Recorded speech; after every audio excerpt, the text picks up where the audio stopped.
We've covered the basics and we should be good up to this point. We have two students that are going to present, we think two students that are going to present their honors projects, but I think we're going to present those until Wednesday. Yep, we'll do those on Wednesday. And today what I wanted to do is run through you a little bit of the application then of everything that we learned up to this point. We may not have all the time that I wanted to, but at least we'll try to make the most out of the time that we have right now. Look, the name of the class is the Statistics and Research Design. So it's important to understand that this is not only a course on statistics, but it's also a class on research design. So not only do you learn how to do these computations, but hopefully you also learn a little bit about the interpretation from these calculations. And also keeping in mind that at least it's giving you the basic tools to know how to create a research project and how to actually manipulate variables, how to have different types of designs that can lead to different kinds of outcomes. So what you see here is 3 different articles. And in case you're not familiar with scientific articles, sometimes when we go online and we want to do research on a topic, we just Google it today. So I want to learn a little bit about how sleep affects performance. I'm just going to Google it, and a bunch of things are going to come out. How do I know what is really scientific and what is not? What you need to do is make sure that, first of all, the information that you're gathering is coming out from what you call a journal, a scientific journal. There's a lot of different journals. Personally, I really like one that is called the Teaching of Psychology, and that's where I took 2 of the articles from. So there's a journal that I read called the Teaching of Psychology. Those 2 that have the same format, those are coming from that journal. For me, that I teach psychology, then that's a very useful journal. Depending on the kind of information that you'd be interested in, there would be different kinds of journals. So for example, if you're interested in clinical psychology, there's the Journal of Clinical Psychology. If you're interested in personality, there's the Journal of Personality and Social Psychology. Like, there's different kinds of journals. So personally, I like this one. I printed 2 articles from this one. Now, this is something that you call empirical article. Let me tell you a little bit of the basics of that. So what I printed is something called empirical article.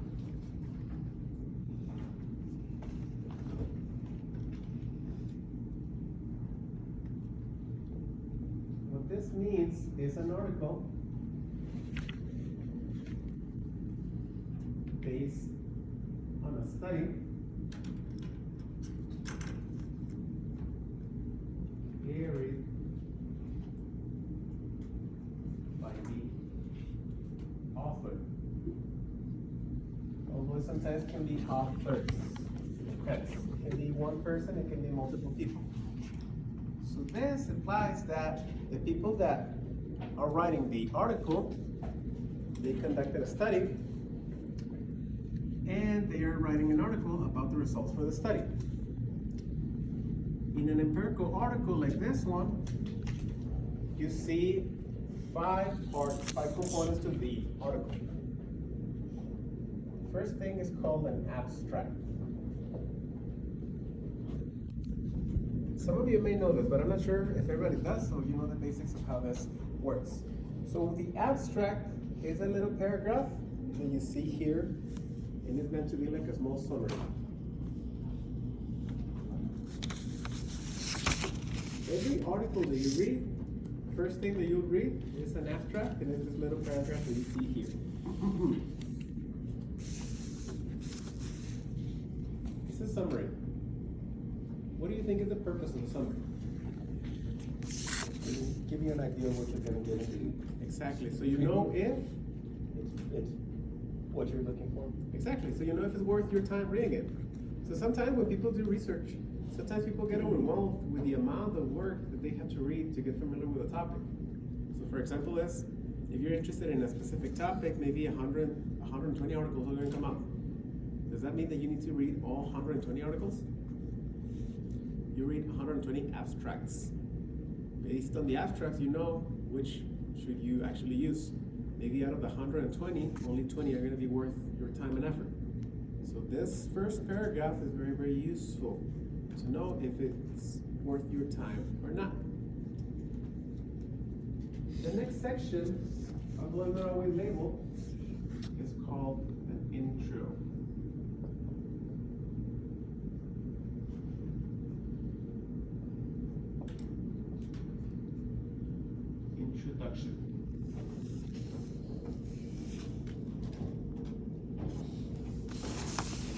introduction is where you have the literature. And the introduction is where usually you have the hypotheses. All the information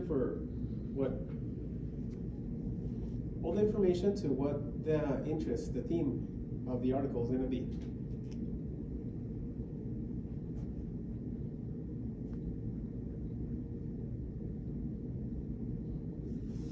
And you move up into the methods.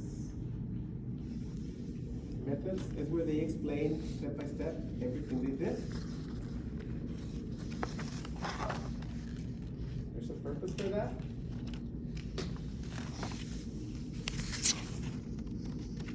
Then, our main interest for this class, we have a section called results. To conclude, the section called discussion.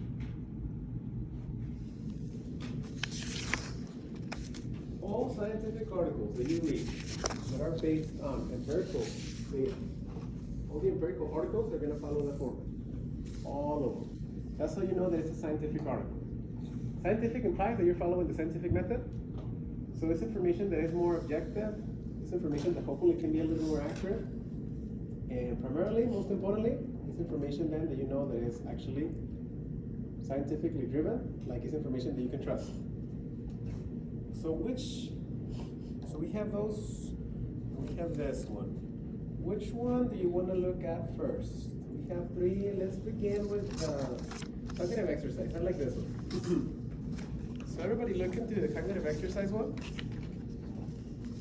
One of the things that I really like about this journal is that the studies are straight to the point. They don't really spend too much time going off topic or things that are not relevant, and then make them really short. So look, this is an article that's only like three pages, 1, 2, 3, 4 pages. Very easy to read. So let's read. First of all, cognitive exercise boosts exam performance in an introductory psychology course.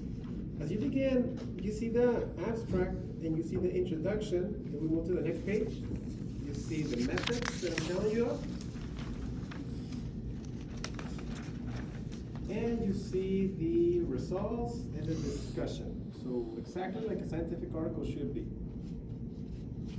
What this is about, okay, so if I'm not mistaken, this is the article in which what they're doing is they're testing if they're, for a group of students, if they begin class with an activity that is forcing them to think, you're trying to test what is the extent to which this is going to affect class performance. Because here they're making an argument that if you begin with some kind of activity at the beginning of class, it gets the students' minds going and it helps them out to see information a little bit better. Let's go into the results section because at this point now you have a little bit of an understanding of the basics. Yeah. Results. Can everybody see it? Exam performance? Let's read that. Data analysis included only participants who attended on lectures and training sessions during the sampling period. Thus, the final sample was n equals to 48. So when you see that n equal to 48, what does that mean? 48 participants. 48 participants. So we know what n is. Sample size.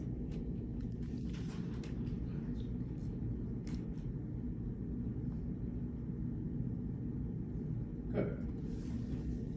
A paired samples t-test. Paired samples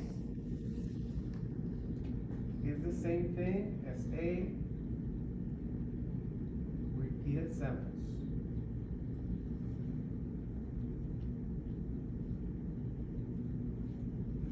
What does that mean?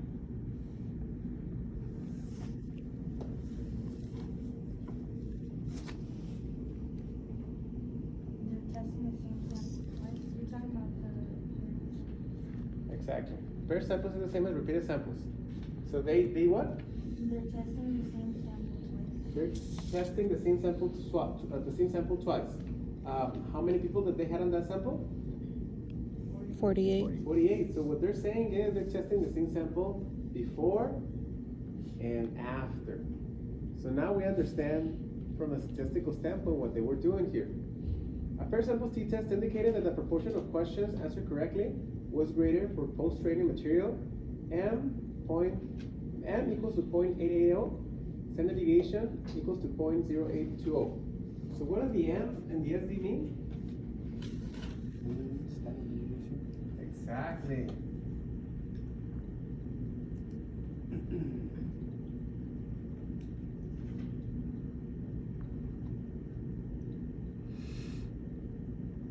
And look, compared to non-training day lecture material.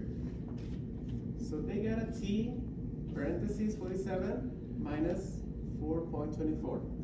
Let's write this one over here.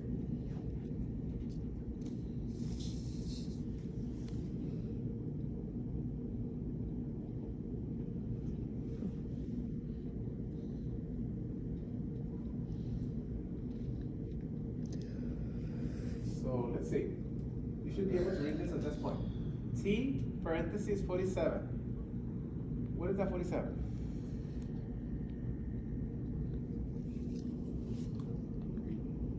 Total. If sample size is 48, what do you think is that 47? Yeah. Degrees of freedom. Very good. Degrees of freedom. Because degrees of freedom means n minus 1. That is degrees of freedom. Equal to negative 4.24. So this is what they had on the obtained value. But look at the peak. This is the one that tells you if your effect is significant or not. Do you remember what is the key number that we need? 5. 0.05. Yes. So if we have a P that is higher than 0.05, this means it's not significant. And if we have a P that is lower than 0.05, it means that it's significant.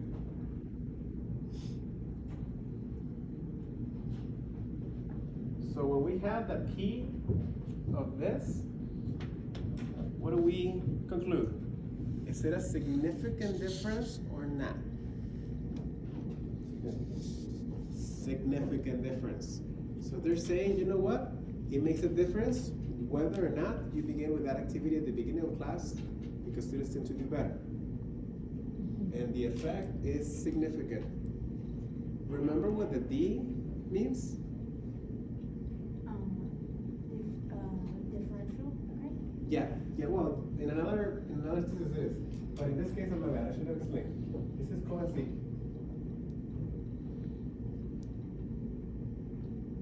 What does that mean?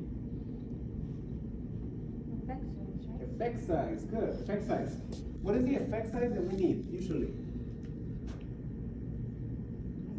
That's higher than 0.08. Exactly, 0.8, I'm sorry, 0.8. So what is the effect size that they found here?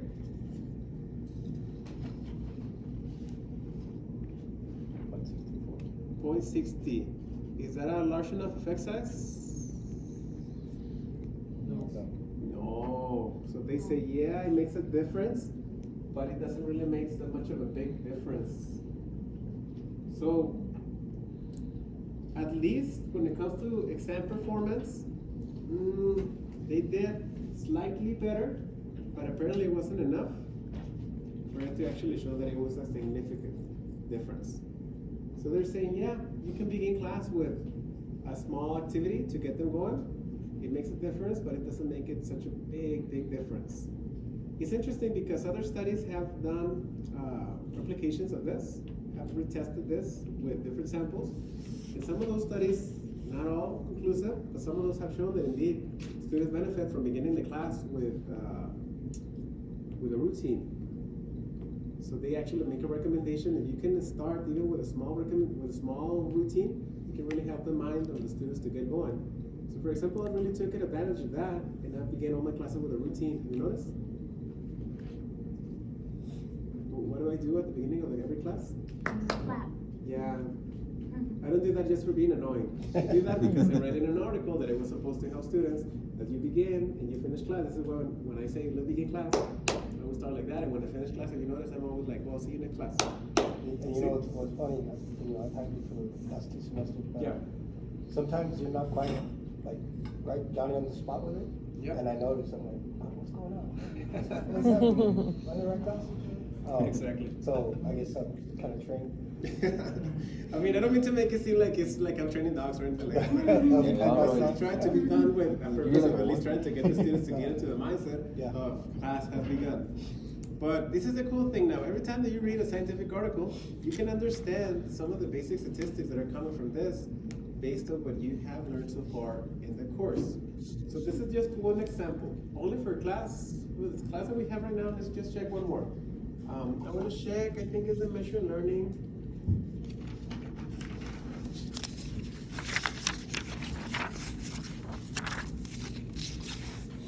I think it's this one or is it the other one?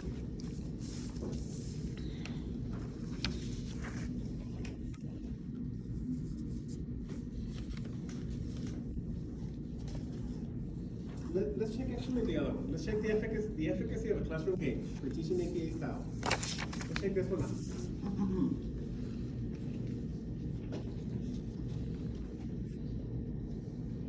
Look, in this one, they're suggesting that there's a game that you can use, and in this game, it can help students remember information better off of how to know properly how to cite a paper.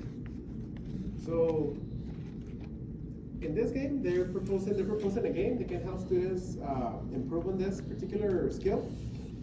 And let's go to the results section. Let's check it out.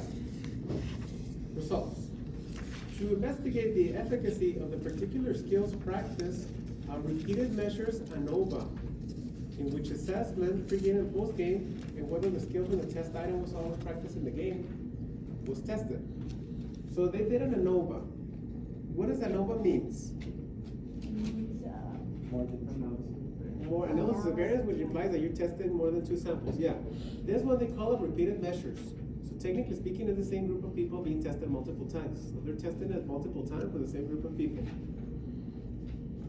So what they're seeing here, there was a main effect for assessment time, with student performing better in the post-game assessment than the pre-game assessment. So let's look at the data here. I'm gonna erase this.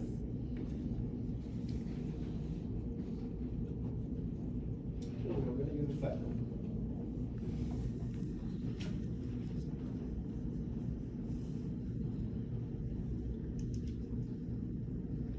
So they say F189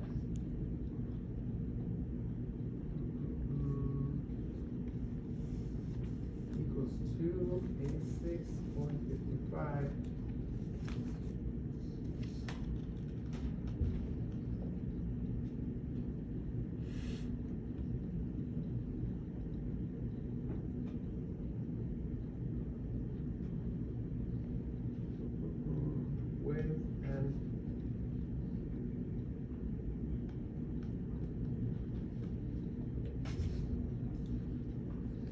Okay. So, same thing as in the T obtained value. You have a parenthesis, and in the parenthesis you have 2 numbers. Those 2 numbers are representing degrees of freedom. Degrees of freedom within, degrees of freedom between. So they're using the same values on the degrees of freedom as we did when we computed all this by hand. And they found an effect of 86.55. That's the F obtained value, but to know what it really means, we have to take it into the p-value. So is this a statistically significant difference or not? Bless you. Yes, this is a statistically significant difference. How can I tell? On the p-value, because the rules are p at a value that is over 0.05 is not significant. P, when you see a value that goes below 0.05, that means it is significant. The p-value is the one that eventually tells you, when you've got a data set in your hand, is the one that tells you if your effects are significant or not. So when you see it like this, it means that it's less than 0.05. You say this is a significant outcome. What does the P stand for in this situation? Like, is it the T obtained score? Or? It's the alpha, right? In other words, it's alpha. Okay. It's the probability of Oh, error. okay, gotcha. Probability of error.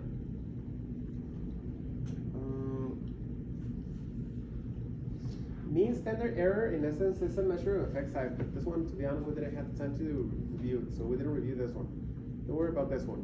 But the n, I wanted to focus on this one. N squared. So what does the n stand for? Sample size. No. Well, yeah, but the n squared, I'm sorry.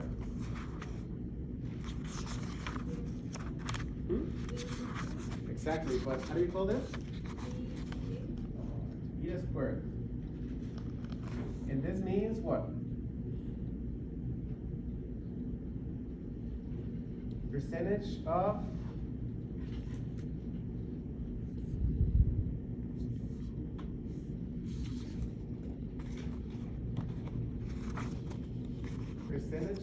dependent variable attributed to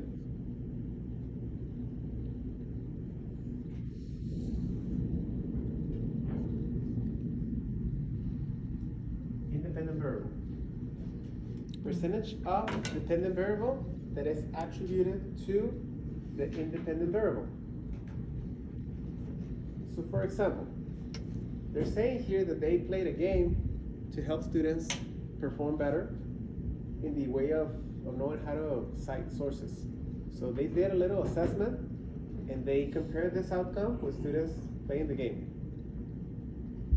So they conclude, for example, is that 49% of improvement in the scores, in the assessment, is attributed to the game they played.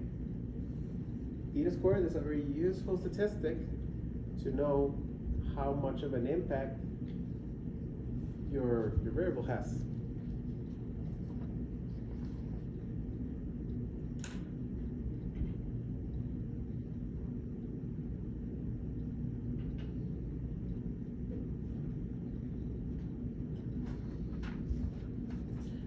Questions on this?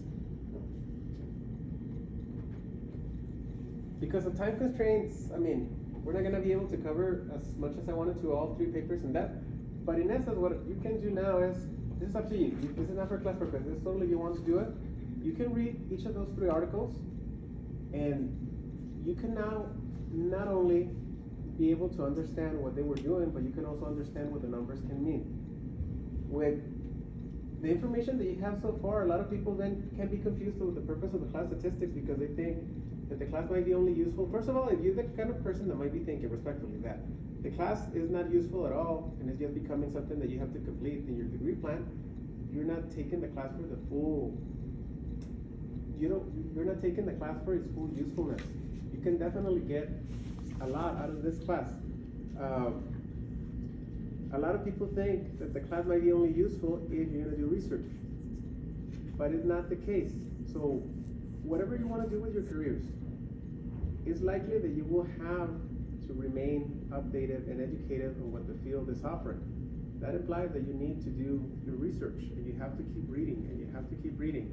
That's how you're gonna keep sharp on the field. And when you do that, it's one thing to just read something that comes out of Google that you don't know if it's being biased information. It's another thing for you to actually be able to go into the articles and read it by yourself.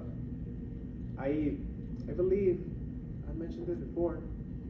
For example, there's a very powerful statistic that shows that about 15% of people, for example, a lot of people that come into psychology want to become therapists. So there's a very powerful statistic showing that about 15% of people that go to therapy actually get worse with therapy. Like, think about that. That's ironic.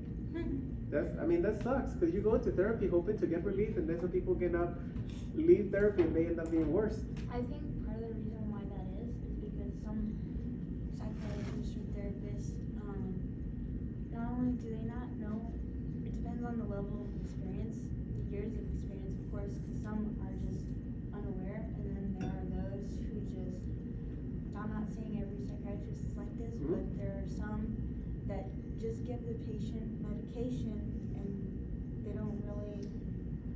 Part of it is that, and part of it is that sometimes people practice things that they're not well trained and prepared for.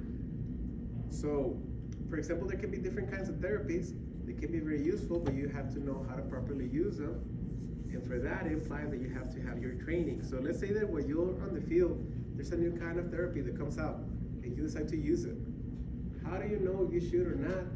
It's not like you just take it and test it with the people and see if it works, it works. If it doesn't work, it doesn't work. You wouldn't want to go to a doctor and the doctor give you like medication randomly and be like, well, maybe it's gonna work, maybe it's gonna kill you, but so be it. So what you want to do is make sure that you do your research. You want to do your research. You want to see how this has been tested. You want to know the pros, the cons. You want to know the percentages in which this can actually attribute and see if it's worth having your try, your effort or not. How do you do that? You do that by actually reading the articles. At least for this class, even if you don't ever want to do research in your life, at least you have the basics to know how can you read articles from other people. And that's how we generate knowledge, and that's how we keep ourselves sharp on the field. Right now it's over the time limit, so I apologize for that. But look, hold to those articles, and we can read the other one, the next class, and then we can also do the last honor projects, and then that'll be it. Okay? Yeah. So these, that we're looking at were from the same journal, right? Yeah. Do they, do the, you know, like for P, would it be something different, different journal? Every journal that you read of, the P is gonna be the same Everything's thing, gonna be- and the format is gonna be exactly the same, yeah. So this is gonna be a standard format that you can see it. Everything. Cool? All right, we'll continue with this on Wednesday. Apologies for being late. Hope you all have a good